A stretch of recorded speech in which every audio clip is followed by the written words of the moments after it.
Friends, we welcome you to the service for Neal, Charles Walter, and we also welcome those of you who are joining us online through Zoom. If you have a cell phone or a pager, we would invite you to turn it off or place it in the silent mode. And officiating today's services will be Rabbi Rachel Kaplan Marks and Marla Aviva Bentley from Temple Beth Israel in Skokie. We'll begin with the tradition of Kriya. So for those of you wearing the ribbon, if you'd like to rise, please. We also had a chance to talk about on Zoom the other night. In ancient times, we know that upon hearing of the death of a loved one, people would rip their clothes. Rather than ripping our clothes today, we symbolically rip these ribbons. They symbolize a tear in the fabric of your family, a tear perhaps in your heart. It lets the outside world sort of see the emotions on the inside and indicates that you are in this intense period of mourning. So I'm going to invite you to repeat after me word by word, and then we'll go ahead and we'll rip the ribbons. Baruch. Atah Adonai Dayan Ha'emet. May Neal rest in peace. Go ahead.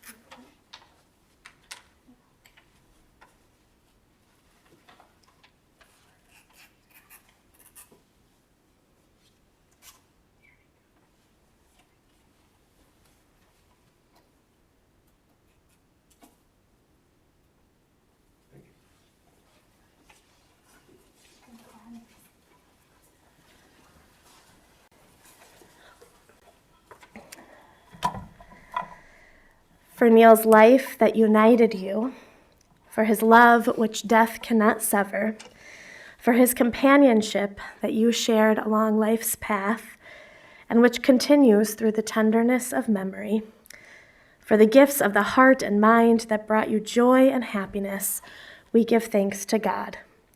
For all these and more, we are grateful. In his sadness, Job cried out, Adonai natan v'Adonai lakach, Yehi Shem Adonai Mivorach. God has taken, God has given, God has taken away. Blessed be God's name.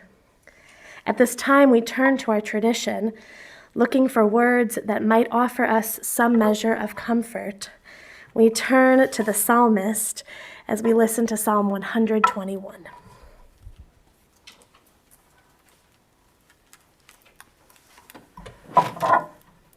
Esainai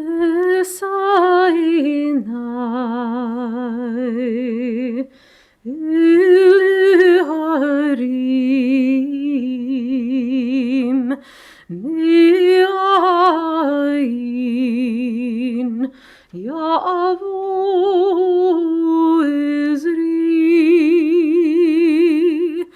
Izri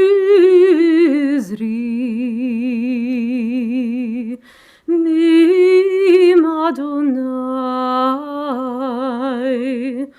Ose Shamayim va'aretz,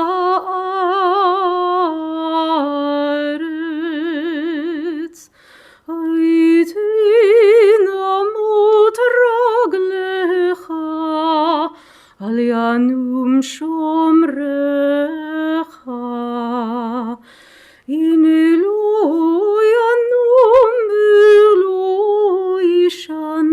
Shomer Yisrael,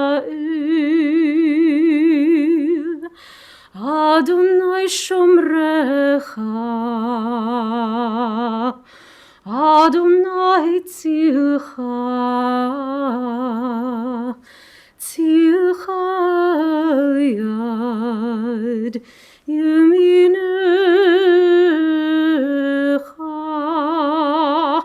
Yom HaShemesh lo yakeka v'yareach balayla. Adonai yishmorcha mikol ra, yishmor et nafshecha. Adonai yishmor tzitcha uvoecha me'ata ve'ad olam me'ata ve'ad olam me'ata ve'ad olam.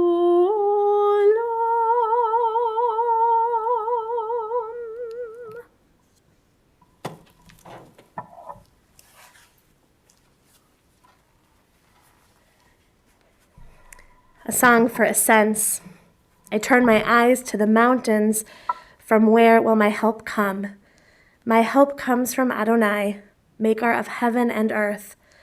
God will not let your foot give way. Your guardian will not slumber. See, the guardian of Israel neither slumbers nor sleeps. Adonai is your guardian. Adonai is your protection at your right hand. By day the sun will not strike you, nor the moon by night. Adonai will guard you from all harm. God will guard your life. Adonai will guard your going and coming, now and forever. Adonai ma adam v'teadehu, ben enosh v'techashvehu. Adonai, what are we that you have regard for us? What are we that you are mindful of us? We are like a breath. Our days are like a passing shadow. We come and go like grass, which in the morning shoots up renewed, and in the evening fades and withers. You cause us to turn to dust, saying, "Return, O mortal creatures." Would that we were wise, that we understood where we are going. For when we die, we carry nothing away. Our glory does not accompany us. Mark the wholehearted and behold the upright. They shall have peace. Adonai, you redeem the souls of your servants, and none who trust in you shall be desolate.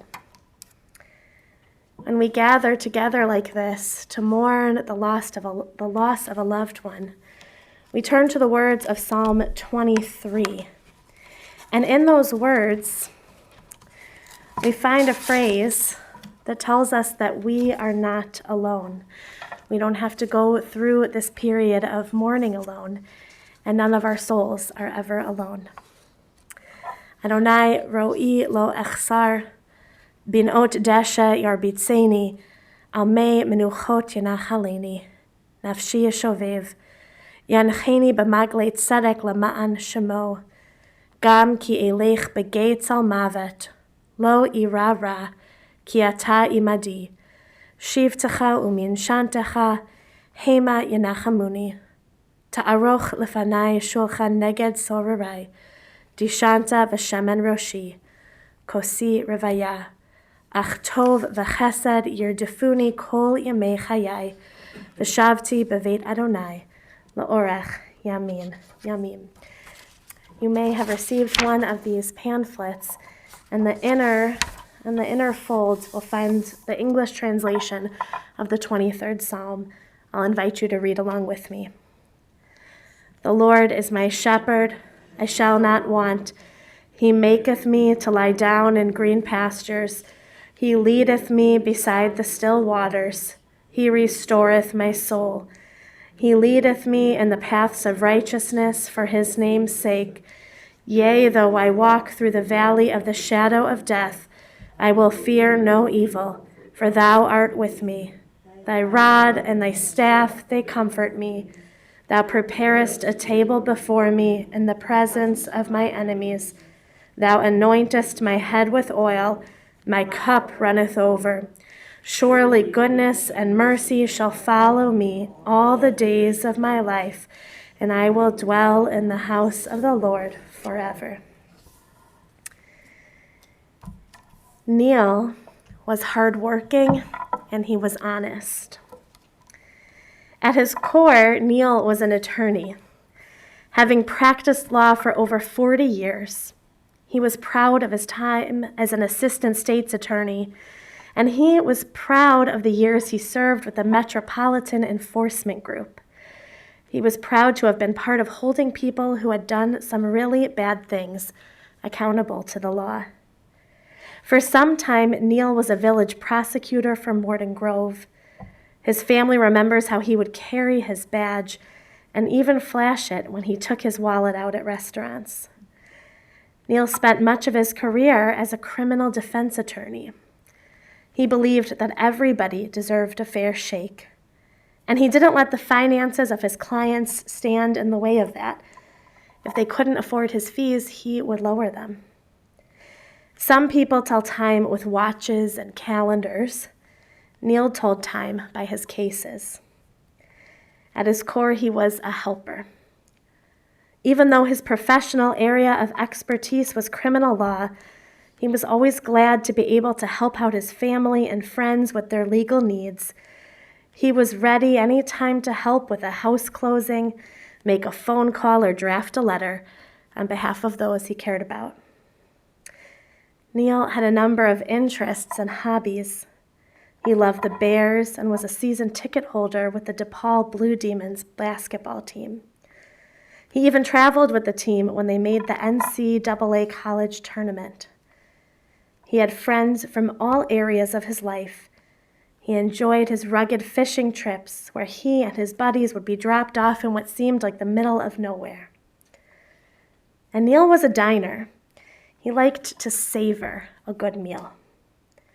Memories of dining at the racetrack and of Eggs Benedict with mimosas on New Year's Day bring smiles to Neal's family's faces.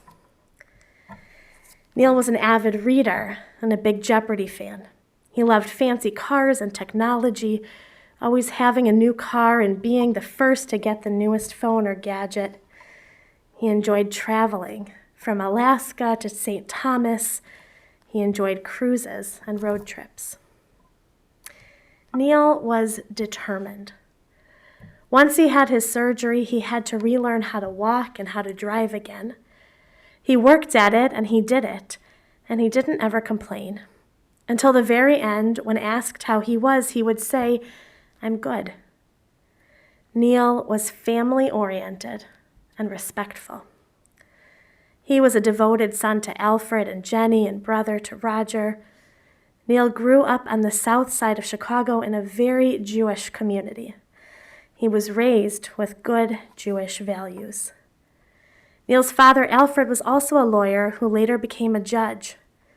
Neal remembered going up the steps of the criminal court building. He knew from a young age that he would become an attorney, following in the footsteps of his father. And he adored his mother, Jenny. His family recalls how he would spend his childhood in the kitchen with her. Neal was part of a close extended family. He and Ursula would travel to see his aunts and uncles and cousins, and Ursula was so glad to be adopted by his warm and loving family. Neal loved his condo. As soon as he moved in, he knew that he wanted to live there for the rest of his life. So it was fitting that Ursula and Neal met when she was moving into the building. When Ursula had a legal question, she would go downstairs and ring his apartment, then go up to discuss the matter. The two would see each other from their balconies, striking up small talk over what Neal was grilling. After some time, Ursula noticed that Neal would be riding his bike around the parking lot right around each day when she would come home from work. The two struck up a friendship first, and that friendship evolved into a romance. They were married for 25 years.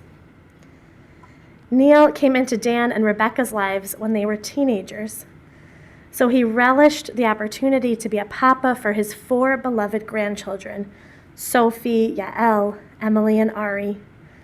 Right from the start, he was present in each of their lives.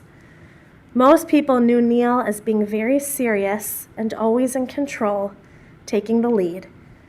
However, when his grandchildren were in his arms, Neal melted like butter. His family saw his playful and silly side, whether it was playing with his grandchildren or together with Ursula convincing Dan and Rebecca that the two would spend their Saturday nights in bathing suits and cover-ups, sipping poolside drinks as they watched The Love Boat. Or telling stories from his youth, how he convinced his cousin that a set of soaps were actually Pacific candy. Throughout his life, he got great joy from playing jokes on his loved ones. Dan and Marsha remember how proud Neal was to be taking care of Sophie when Emily was born. He was prepared for the task with SpongeBob and ice cream. As a papa, Neal taught his grandkids how to make toast with their glasses and relished moments to make memories, such as baking cookies with his grandkids both here and in St. Louis. Rebecca recalls how Neal would drive her to Evanston to get reeds for her bassoon when she was in high school, and he proudly wore his Illini Dad t-shirt and kept it as part of his impressive t-shirt collection. Neal filled that father figure role for Dan and Rebecca, especially after their father passed away. Neal had a soft heart that he only let the people he loved most see. We pray now that his soul be bound up eternally with the divine. I invite everyone to please rise.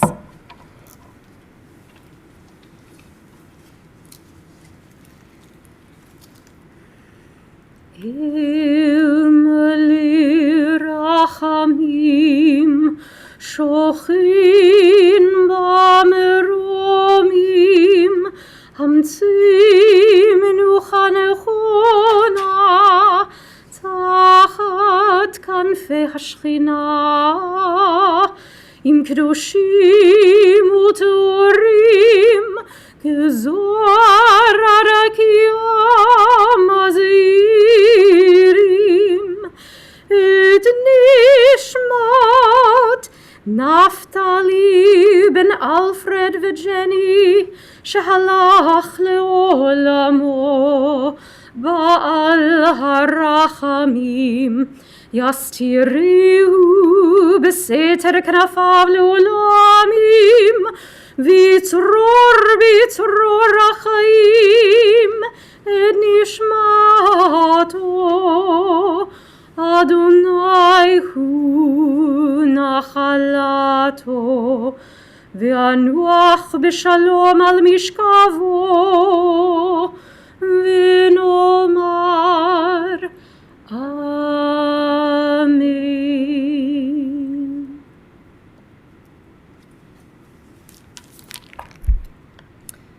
God of abundant mercy, God most high, may the soul of our loved one, Neal Charles Walter, who has gone into eternity, find the gift of perfect peace in your embrace, with the holy and pure whose light shines like the radiance of heaven. Compassionate God, hold him close to you forever, so that his soul may be bound up in the bond of life eternal. May he find a home with you, and may he rest in peace. Together we say, Amen. Please feel free to be seated.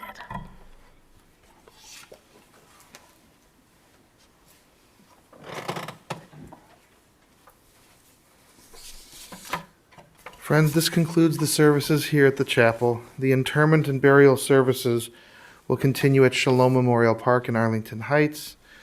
For those of you traveling with us to the cemetery, please keep the following safety precautions in mind. Please make sure that your bright headlights and your four-way hazard flashers are on. Please make sure to obtain an orange funeral safety sticker for your windshield, and we will be providing several of the cars throughout the procession with a magnetic orange flag to be placed on top of your car. Please travel as close as safety permits to the car in front of you to avoid any gaps in our procession. And for your own safety and security, I would suggest not speaking or texting while driving to the cemetery. The family has requested that any memorial contributions in Neal's memory to Temple Beth Israel, and that information is available in the service folder. And thank you for those of you joining us online. That information is also available on our website. At this time, I'll ask everyone to please rise as we escort the clergy and the family and the casket from the chapel.